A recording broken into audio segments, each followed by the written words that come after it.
invited. Oh.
It's alright.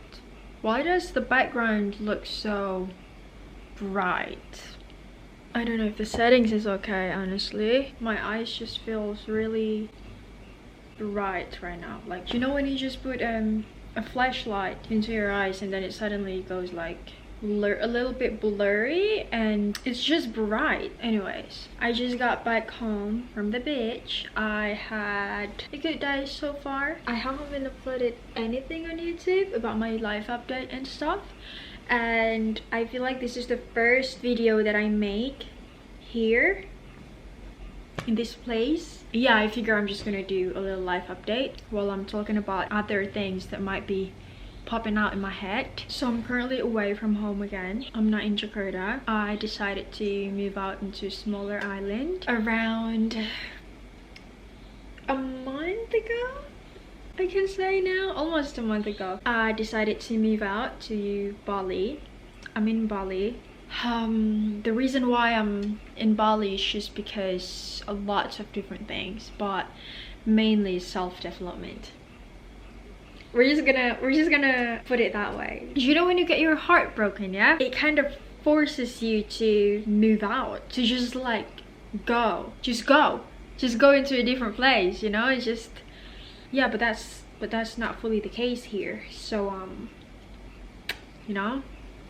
So yeah, I'm currently in Bali and I also have a job here in Bali. I decided to travel and basically just try something new because I'm craving for different type of experiences in my life. I want to be the type of person who is rich from experience, not a bad one. I don't really need a bad experience in my life anymore, but work experience, like traveling from one place to different places, you know. So every time I meet like new people, I can just basically talk whatever to them. So before I moved out to Bali, I was looking for a job here in Bali. I'm trying to go a little bit further from my major, also from my comfort zone, so I kind of like walk out a little bit from my comfort zone. So yeah, I basically am teaching here in Bali. This is actually my first experience teaching children, so I'm basically a teacher. I met lots of amazing people in that area. I met people from different backgrounds. I met people who is really different from the way I perceive the world, from the way I think and stuff. And I also met people that I can actually see myself in them, you know. Yeah, I would love to talk about teaching and stuff, about my experience in my current work field, because it is very much different. This is actually my very first time handling lots of kids. Keep in mind, I'm not a huge fan of kids. I'm alright with kids. I don't like hate them, but I'm not like, oh, little kids. But what actually catch my eyes is that how I have a huge role for shaping their personality, for shaping their character into the best version of them. The school kind of forces us to be creative in some sort of aspects, but yeah, to sum up, it's really interesting. I didn't actually know that like this type of job exists, you know. I mean, not like kind of sound a bit dumb, but that's not what I mean. I mean like the pressure and how we should pay attention to detail. I thought teaching little kids is just, okay, you teach little kids, tell them what to do, you tell them that, oh, it's all right, everything's gonna be okay. When they're upset, you're just gonna teach them, you know, you're just gonna like, without thinking like far. But then it's not just that. You need to pay attention to details. You need extra patience, especially when you're not in a good mood. The children can somehow notice that, so also kind of force you to have like a high energy all the time, lots of energies all the time. But yeah, it's really interesting. Yeah, that's that. A little bit about life update. Oh yeah, I also met a new friend today. So the plan this morning is that I'm just gonna enjoy my time at the beach, right? I'm just gonna do people watching at the beach and journaling, read a book at the beach, just having my time alone at the beach, right? But then there's not many people. Weirdly, it's just me until there's this one lady. We kind of talk, and it turns out we clicked. So we decided to have lunch together, and we talk a lot about our life. And one thing that I actually notice is that the more I travel, the more I know that this world is not that big. I'm not talking about the land, I'm not talking about the things that you will see. No, I'm talking about the experience that you will have from people that you met while you travel.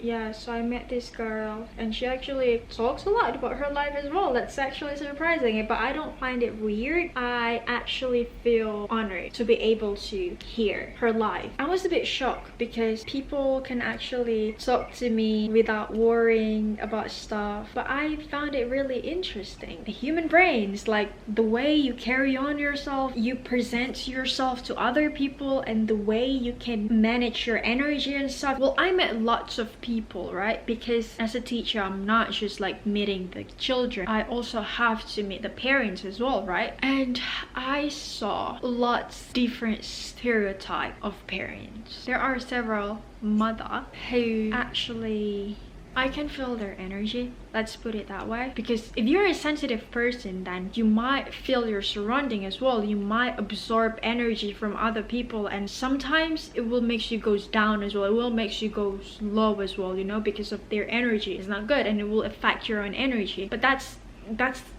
not the right thing to do. Well, you need to protect your own energy. So yeah, one time there's this one mother in my school, and she doesn't, I don't know if I should tell this story to you, but let's just put it this way. I can see something that doesn't actually sit right in my eyes, so I need to, you know, like say something about it, you know? Yeah, I just simply asked her if she's alright, and she started crying, she's bawling her eyes out. I don't know what to do. So yeah, at that time I realized that you can actually codify people. Well, this is just my own opinion. I'm not trying to be judgmental or anything. I simply just observe the things that I see, and the pattern is almost the same. Well, everyone is not okay, right? That's number one. And number two, if we're talking economically, well, economic stratification and family dynamics, we can just codify it in 3 different categories. Okay, now, well, number one, we can say the lower ground. This is where the financial status in their family is poor, and we can say number 2 is the middle ground. They're not that rich, they're not that poor. And the number 3 is, we can say, the higher ground. This is where the financial status that they have is, they're rich, they're like rich. And the pattern, I can say, is almost the same everywhere. If you came from a lower ground, mostly your family situation is alright. The way your mom teaches you stuff, the way your parents are actually there, not just physically there, but mentally there. Sometimes, you know, but when it comes to a middle ground, sometimes the emotional support is disappearing a little bit less. I don't know how to describe it in a good way. I'm really bad at this. But if we move again to the third category, the higher ground, this is like the rich people. Mostly the family situation is not okay. The non-financial thing is not okay. Well, the heart is not there in the family, and it becomes less and less and less that you will have the emotional support. Well, I'm basically saying that the richer the family can get is the weaker the glue to keep the family harmony. I don't know if that makes sense.